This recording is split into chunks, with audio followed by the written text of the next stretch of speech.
예, 주요 경제 이슈 김광석 한양대 겸임 교수와 함께 짚어보겠습니다. 안녕하세요. 네, 안녕하세요. 네.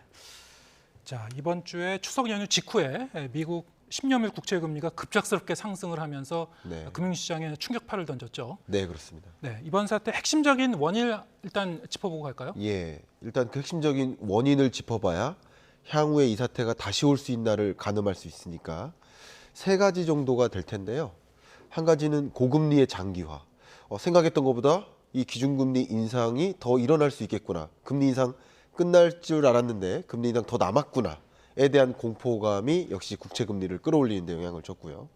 두 번째는 미국 셧다운에 대한 불확실성이 좀 해소된 줄 알았는데 이 소위 상임위원장이 해임되면서 또다시 셧다운에 대한 불확실성이 고조되는 거죠. 네, 사상 초유로 하원 의장이 이제 쫓겨난 거죠. 그렇죠. 그렇게 되니 또 불확실성이 커지고 그것은 미국이 결과적으로 셧다운이 일어났을 때 경제적 타격을 극복하기 위해서 또 재정 적자를 늘려가면서 국채를 발행해가면서 경기를 부양시켜야 되는 책임이 있기 때문에 네.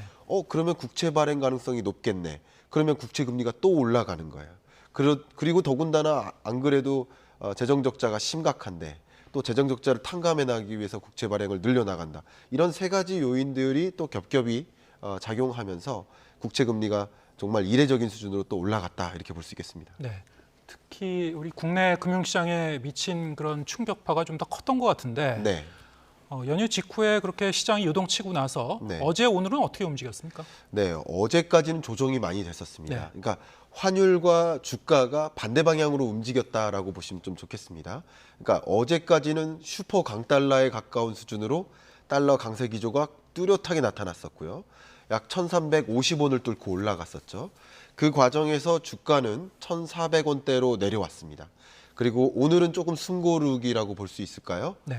다시 이제 환율이 조금 안정화되고 주가도 살짝 반등해서 1,408원 정도를 기록했는데요. 역시 향후 금리가 어떻게 될까라는 그 질문 때문에 그 질문에 대한 불확실성 때문에 주가도 흔들리고 외환 시장도 요동치는 그런 모습이라고 정의해 볼 수 있겠습니다. 네, 미국의 이 10년물 국채 금리가 워낙에 중요한 지표이기 때문에 그렇습니다. 네, 이렇게 시장이 예민해진 상황에서 앞으로 그러면 금리가 어떻게 움직일 건가? 네. 향후가 이제 중요한데요. 예. 자, 이 고용 지표가 중요하다고요? 네, 그렇습니다. 조금 있으면 역시 고용 지표가 발표되는데요. 네, 몇 시간 뒤에 예, 미국의 그렇습니다. 고용 보고서. 네. 예, 그렇습니다. 이제 실업률이라는 지표가 발표됩니다. 그러니까 고용 지표는 굉장히 많아요. 민간 고용도 있고 ADP 지표도 있고 실업수당 청구 건수도 있고 굉장히 많은 고용 지표인데 그래도 미국의 고용 상황을 숫자 하나로 표현해 보는 그 지표는 분명 실업률일 겁니다. 예. 그 실업률 지표가 매월 발표되는데 오늘 저녁에 조금 있다가 발표가 됩니다. 근데 아이러니하게도 지금 많은 시청자분들이 이해가 안 된다라고 하시는 말씀 중에 하나가 고용 지표가 안 좋은데 왜 시장은 더 안 좋냐? 고용 지표가 좋은데 왜 시장은 오히려 안 좋냐? 예. 이런 질문을 많이 주세요. 그것은 답변 드린다면 지금의 모든 관심은 기승전 금리이기 때문에 그렇습니다. 네. 금리가 더 올라갈 것 같아라고 징후를 보이는 지표들이 발표되면 금리 또 올라가? 긴장감을 주죠. 금리 올라간다 그러면 주식시장에 돈을 더 놓으면 안 되겠다. 돈을 빼겠죠. 그러니까 주가가 흔들리고 외환시장이 흔들리는데 고용시장이 여전히 탄탄하다라는 그 실업률 지표가 나타난다면 그러면 역시 금리 인상 마음 놓고 해도 되겠구나라는 사인이 되기 때문에 금리 인상의 사인으로서 받아들인다면 또 한 번 금융시장은 흔들릴 수 있겠다. 이렇게 말씀드리겠습니다. 네. 실업률이 높게 나오느냐 낮게 나오느냐 네. 어느 정도 지금 예상하고 있는 건가요? 시장에서는? 현재로서는 3%대 중반 정도로 예상을 하고 있습니다. 네. 근데 3%대 중반을 넘어서 예를 들어서 4% 정도에 가까운 실업률 정도가 나온다면 금리 인하 인상 안 해도 되겠네라는 생각을 할 수 있을 텐데 3%대 초반에 가까운 실업률을 만약에 보인다면 금리 인상 추가적으로 하겠다. 5.5%가 아니라 5.75%로 11월 FOMC 때 결정을 하겠구나 하는 그런 불안감이 드는 것이죠. 네, 알겠습니다. 자, 또 다른 변수, 미국 정치 이제 불확실성인데요. 네. 셧다운 문제. 이게 다음 달 17일까지 임시로 좀 보류해 놓은 상황이라 그렇습니다. 앞으로 이제 어떻게 흘러갈지가 문제인데요. 네. 이것도 지금 미국 그 정치의 어떤 이 변화에 따라서 네. 이를테면 구체적으로 얘기하면 후임 하원 의장이 누가 되든 간에 네, 예산안이 뭐 쉽게 처리될 것 같지는 않은데요. 네 자, 그렇습니다. 이게 또 한번 글로벌 금융시장에 추가로 어떤 그 충격을 줄 수 있을까요? 어떻게 보십니까? 네, 추가로 충격을 줄 수 있습니다. 결국 셧다운 가능성이 정말 다시 고조되느냐, 아니면 셧다운 가능성 다시 완전히 해소되느냐, 그게 금융시장에 영향을 상당히 줄 것이다라고 단기적으로는 전망해 볼 수 있겠는데요. 일단 지금의 경과는 셧다운 가능성을 없앤 게 아니라 해소한 것이 아니라 지연시켜 놓은 거예요. 예. 뒤로 밀어 놓은 거예요. 45일 정도의 여유를 두고 45일 동안 벌어놓은 시간 동안 어쨌든 24년 예산안을 통과시킨다면 셧다운을 피할 수 있는 거죠. 근데 이 동안 말 그대로 메카시 하원 의원이 해임되고, 그리고 다른 하원 의원장이 또 당선이 되고, 그리고 그런 과정에서 셧다운이라는 것이 피해 갈 수 있는 소재인가, 이것을 진단을 해야 될 텐데, 지금의 정치 국면은 공화당과 민주당이 굉장히 극적으로 이렇게 대결 구도를 가지고 있고, 더군다나 이 강경파, 공화당의 강경파가 이 합의점에 도달하는 것에 공감을 하기 어려운 그런 상황이기 때문에 지금으로서는 셧다운 가능성이 더 고조되고 있다. 그래서 시장에서는 긴장하고 있고, 그렇기 때문에 마음 놓고 공격적으로 투자를 할 수가 없는 입장이라고 이렇게 해석해 볼 수 있겠습니다. 네. 시장이 가장 안 좋아하는 것이 이제 불확실성인데 그렇습니다. 불확실성이 계속 좀 남아 있어서요. 네, 네, 미국 이 예산안을 둘러싼 정치권의 줄다리기 네. 그 배경에는 미국의 이 미국 정부의 이제 적자 문제가 있는데요. 그렇습니다. 지난 6월에 1차 셧다운 위기가 왔을 때도 네, 부채 상한을 놓고 이제 협상을 벌였었는데 맞습니다. 예, 미국 정부는 앞으로도 국채를 더 많이 발행할 그런 태세인 것 같아요. 그렇습니다. 부채 한도를 협상하는 것을 놓고 역시 갈등을 빚어졌을 때도 예. 부채 한도를 국회에서 통과시켜서 올려놔야 부채를 추가적으로 발행할 수 있는 것이 아니겠습니까? 예. 그래서 부채 한도 협상이 타결이 됐는데 그 이후에 미국의 국가 신용 등급이 강등됐단 말이에요. 네. 강등된 그 배경은 어쨌든 추가적인 부채를 발행하겠다라는 사인이니까 재정 적자를 감내해 가면서 국채를 추가적으로 발행하면서 나라 살림살이를 위해 준비하겠다라는 것인데, 그러면 국채를 추가적으로 발행했을 때 국채 금리가 올라가고요. 국채 가격이 떨어지면 정말 중요한 문제 중에 하나가 민간 기업들이 회사채 발행을 하기 어려워져요. 네. 왜냐하면 국채 가격이 싸니까 아무리 회사채 만기가 도래해서 회사채를 다시 발행하더라도 회사채가 누구도 투자를 하지 않으면 그럼 민간 기업들은 자금 마련이 어려워요. 이런 걸 이른바 구축 효과라고 하거든요. 예. 정작 나라 살림살이를 위해서 국채 발행을 더하고 빚을 지려고 하고 있지만 그게 오히려 민간 경제에 부작용을 준다라는 뜻에서 구축 효과라고 하는데요. 그런 효과가 발생할 것을 걱정하고 있기 때문에 신용등급 강등이 있었던 겁니다. 네. 역시 이번에 재정 적자를 감내해가면서 국채를 추가적으로 발행하겠다는 이런 액션들이 역시 미국 경제를 두고 좀 불안한 감, 예. 또 다른 구축 효과와 같은 그런 작용이 일어나겠다 하는 걱정이 또 들면서 금융시장이 이렇게 혼란에 빠졌었다, 이렇게 해석해 볼 수 있겠습니다. 예.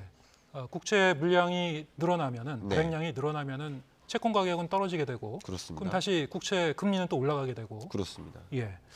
그런데 이제 미국 정부의 이 재정 적자 정말 기록적으로 계속 지금 상승하고 있어요. 최근에 뭐 기사를 보더라도 미국의 국가 부채가 33조 달러를 네. 사상 처음으로 돌파했다는 그런 얘기도 있었는데, 맞습니다. 자, 이 33조 달러라 그러면 우리 돈으로 계산하면은 뭐 경단입니다. 맞습니다. 예. 4경 3,600조 원. 네. 이게 매년 뭐 끊임없이 상승하고 있는데요. 네. 세계 어느 나라 국가도 이렇게 빚더미에 이 올라앉은 그런 정부가 네. 그런 상황에서도 이런 그 달러의 어떤 기축통화로서의 지위를 계속 유지하면서 네. 이렇게 나가는 이런 상황 자체가 사실 언뜻 보면은 이해는 안 가는데요. 네. 끊임없이 이렇게 부채를 늘리는 이유가 뭘까요, 미국이?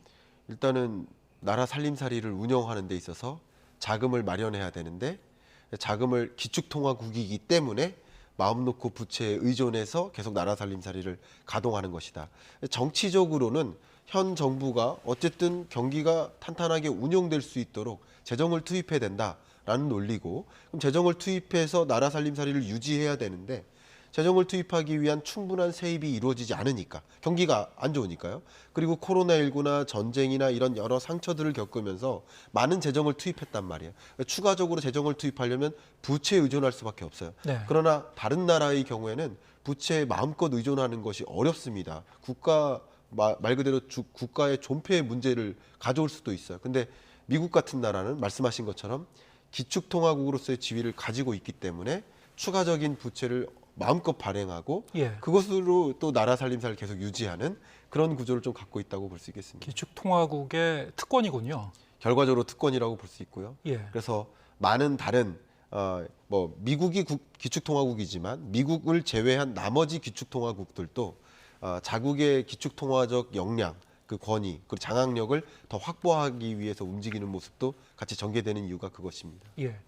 혹자는 비유적으로 그렇게 얘기하더군요. 네. 내가 은행에 한 1,000만 원 정도 빚을 갖고 있으면 그건 나의 문제인데 네, 만약에 그게 한 뭐 수백억, 네. 수천억 빚을 갖고 있으면 그 은행의 문제가 된다. 네. 뭐 그런 비유가 통하겠습니까? 이 그런 경우에도? 비유도 예. 상당히 일맥상통하다고 생각할 예. 수 있겠습니다. 전 세계 국가들이 미국의 국채를 사 갖고 있으니까요. 그렇죠. 예. 예.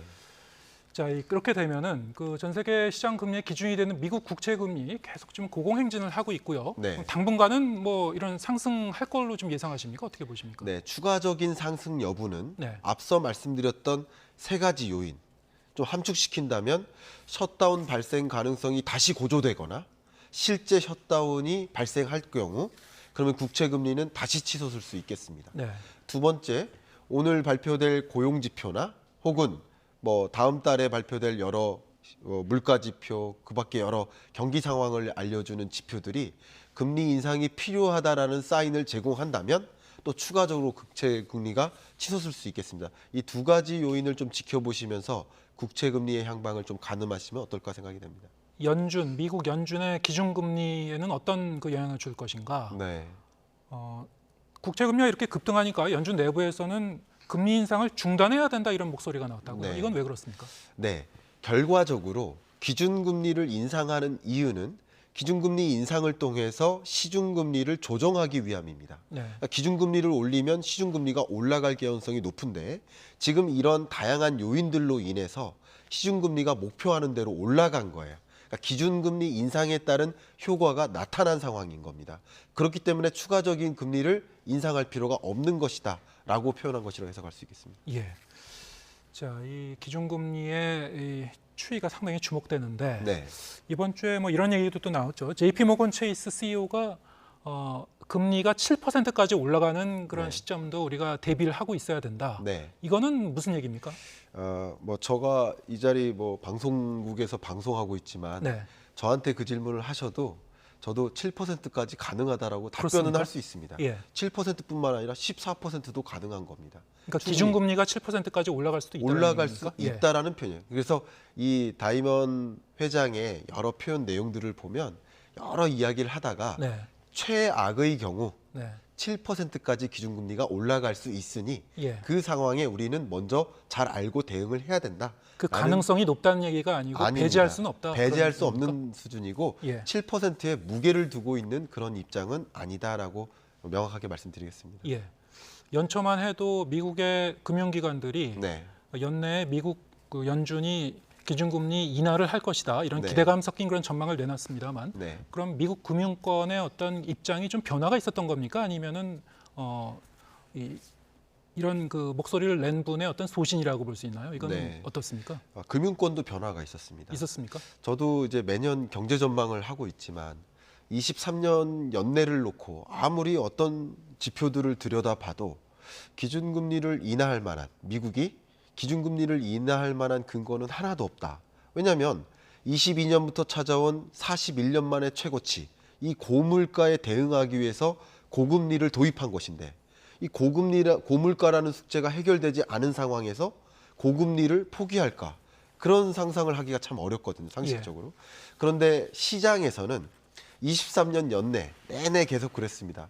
어떻게 보면 헛된 기대감을 좀 줘왔다라고 해석해 볼 수 있겠는데요. 왜냐하면 주식 투자로 자금을 유입시키기 위해서는 이제 곧 금리 인하 있다라는 식으로 그 판단을 계속 시장에 내비쳐야 시장에서는 그걸 믿고 현혹되어서라도 주식 투자해야겠구나, 비중 늘려야 되겠구나, 이렇게 돈의 움직임을 이끌 수 있거든요.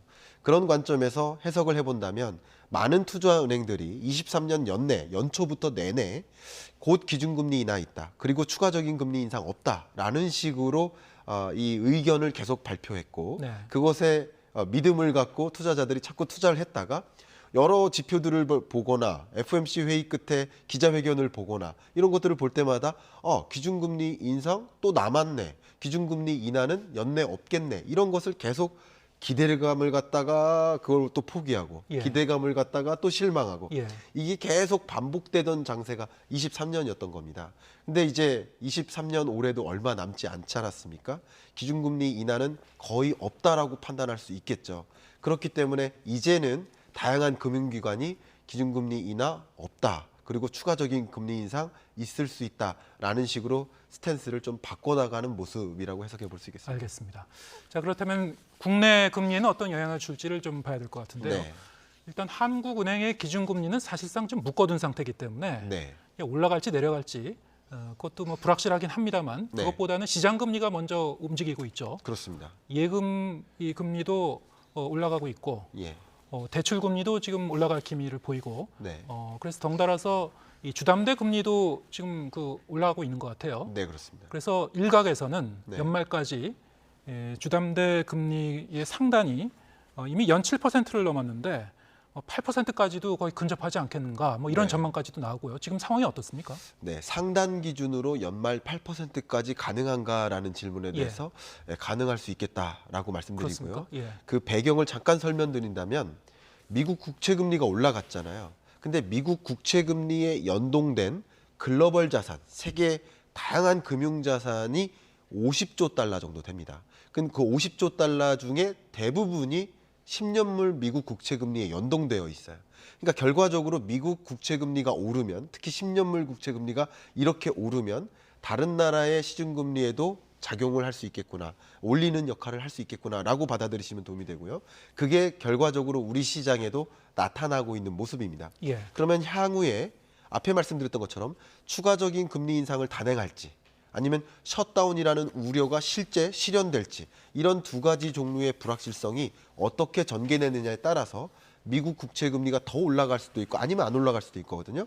그게 우리 한국 경제 시장에 또 영향을 줄 것이다, 이렇게 판단할 수 있겠습니다. 네. 그것이 우리나라 시장 금리에도 직접적인 영향을 줄 수 있어서, 그렇습니다. 자산 시장에도 뭐 또 연달아서 네. 연쇄적인 이 파장이 있겠군요. 맞습니다. 시중금리, 결과적으로 기준금리는 계속 동결한다 하더라도 예. 시중금리는 추가적으로 상승할 수 있는 상황이기 때문에 그것은 자산시장에 부정적으로 영향을 줄 것이다, 이렇게 해석하고 있습니다. 알겠습니다. 자, 이 물가 얘기도 해보겠습니다. 네. 지금 뭐 물가가 안 오르는 것이 없습니다. 네. 예, 식료품 가격, 특히 네. 이제 우유 가격 올랐고요, 주류 가격 오르고, 공산품 가격 오르고, 네. 공공요금까지 지금 인상이 되는 그런 추세여서 네. 상당히 좀 걱정스러운데, 좀 예. 어떻게 보고 계신지요? 제가 오는 길에 같이 뉴스를 보고 한 조교와 이야기를 하다가 내일부로 수도권 지하철 요금이 오른다라는 이야기, 그 뉴스를 가지고 공유를 했는데, 네. 그건 저한테 너무나 직접적입니다라는 표현을 하셨어요.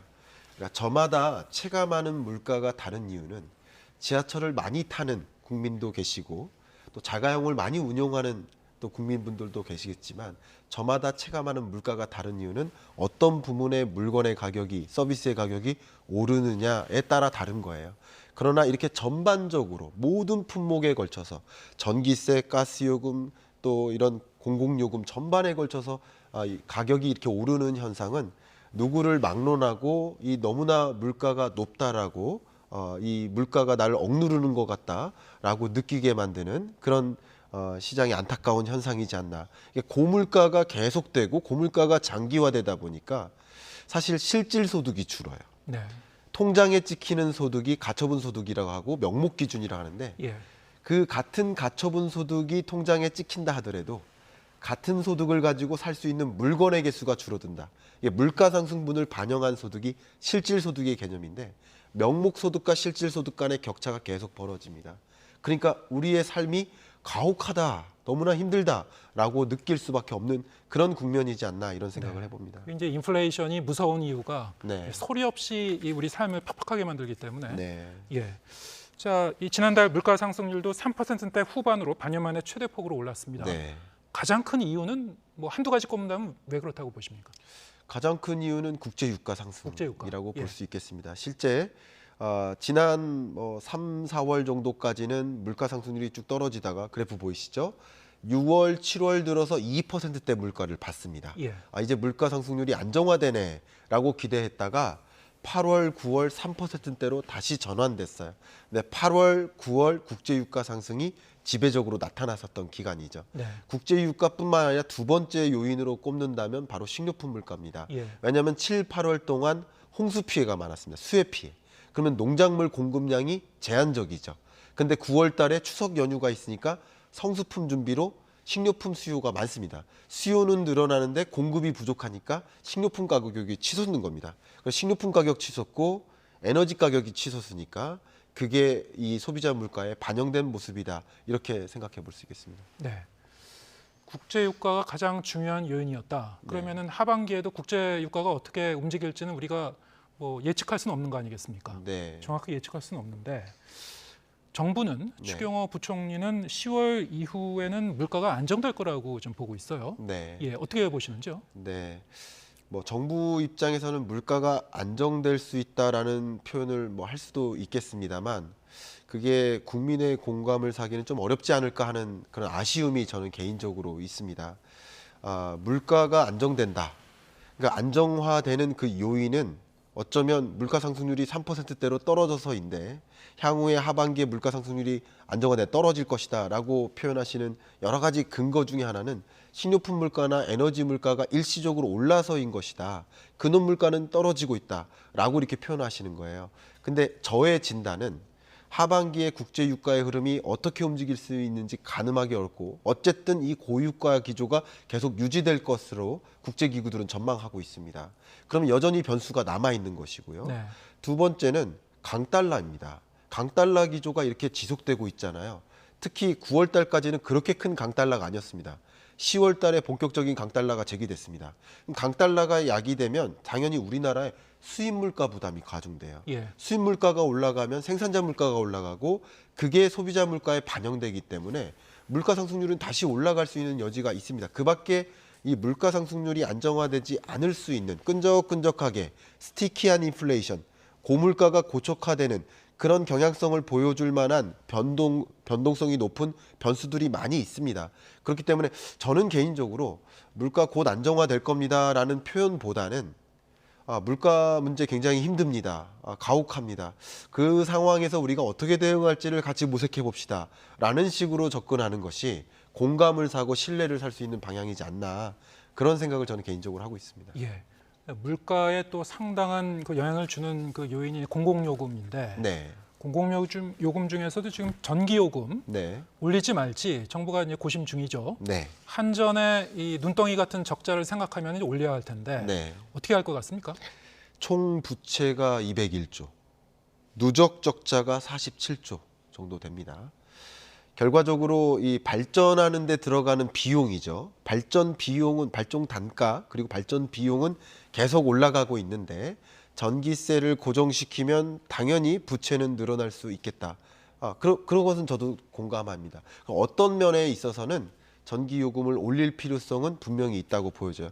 전기요금을 올리지 않고 또 만약에 부채를 계속 쌓아 나가다 보면 그 부채를 탕감하기 위해서 한전채를 또 추가적으로 발행해야 돼요. 네. 그럼 국고채 성격이 있는 이런 국가 공공채적인 성격이 있는 채권이 발행이 많이 되면 또 역시 국채 가격이 떨어지고 국채 금리가 올라갑니다. 그럼 우리나라 내부적으로는 민간 기업들이 네. 도저히 또 회사채 발행하기 어렵고 악순환이 제기돼요. 예. 그러니까 그리고 더군다나 이런 문제 생각하면 전력이 안정적으로 공급되는데 제한적인 일이 있을 수 있어요.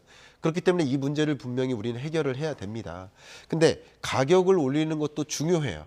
가격을 올리는 것도 적정하게 유지할 필요가 올려가는 노력도 필요하다고 생각을 합니다만 동시에 어쩌면 국민이 공감할 만한 수준으로 어떻게 지금의 한국전력공사의 경영 효율성을 더 고도화할 것인가 또 또 자산 매각이라든가 그런 것을 더 적극적으로 추진함으로써 부채를 탕감하기 위한 노력도 병행해 가면서 전기요금을 어느 정도 올리는 어떤 노력 그런 것들을 제안하는 것이 국민적 공감을 좀 살 수 있지 않을까 하는 생각을 갖고 있습니다. 네, 참 어려운 문제인 것 같습니다. 어려운 문제입니다. 예. 이 문제와 연관된 그 네. 소식이 해외에서 들려왔죠. 미국 정부가 우리나라 철강 제품에 대해서 상계 관세를 매겼는데 그렇습니다. 이게 전기 요금이 너무 낮다. 이걸 네. 이제 문제로 삼았어요. 네, 그렇습니다. 우리나라 뭐 다른 나라들도 그런 전기요금 체제를 도입한 경우가 굉장히 많은데요. 가정용 전기요금과 상업용 전기요금을 구분해서 상업용 전기요금을 조금 더 싸게 적용하고 있습니다. 그것이 기업의 경쟁력이라는 면에서는 비용이 절감되고 또 가격을 그렇게 높게 부과하지 않을 수 있는 가격 경쟁력을 만들 수 있는 수단이 될 수 있겠습니다. 근데 대외국 입장에서 봤을 때 그렇게 제조해서 가격 경쟁력을 갖추고 다른 나라의 그 제품들이 들어왔을 때 상대적으로 경쟁력을 유지할 수 있는 것, 상대적으로 자국의 산업을 좀 악화시킬 수 있는 것, 그것들을 우려하기 때문에 그거는 직간접적인 보조금을 받는 품목이고 WTO의 어떤 체제에 맞지 않는다라는 것을 지적하고 그러면서 그것에 대해서 상계 관세를 부과하겠다라는 조치라고 해석해 볼 수 있겠습니다. 네, 어떻게 보면은 통상 이슈로 이 전기요금 문제가 통상 이슈로 이제 비화가 된 건데 네. 결국 전기요금을 올려야 되는 이유가 하나 더 추가된 것 같아요. 전기요금을 올려야 될 이유가 한 가지 더 추가됐다고 볼 수 있고요. 예, 지금은 이제 철강 산업이 먼저 1단계로 이 전기 다소비 산업이기 때문에 첫 번째 타겟이 된 것이고요. 이 철강 혹은 제철 산업뿐만 아니라 그 밖에 나머지 에너지 다소비 기업들에게 산업에게 같은 방식의 보호무역적인 조치가 단행될 수 있습니다. 예. 상계 관세가 매겨질 수 있습니다. 이런 것에 어떤 대응하기 위해서라도 또 전기요금을 더 올려야 되지 않느냐 하는 그 입장이 조금 더 힘을 받을 수 있겠다 이런 생각은 해봅니다. 예. 정부 입장에서는 지금 겨울이 오고 있기 때문에 네, 또 전기요금을 올렸다가는 이 난방비 폭탄 문제가 또 불거지지 않을까. 네, 뭐 여러 가지로 이제 고민을 할 텐데요. 예. 어떤 결정을 내린지 함께 지켜보도록 하겠습니다. 김광석 한양대 겸임교수와 함께했습니다. 고맙습니다. 감사합니다.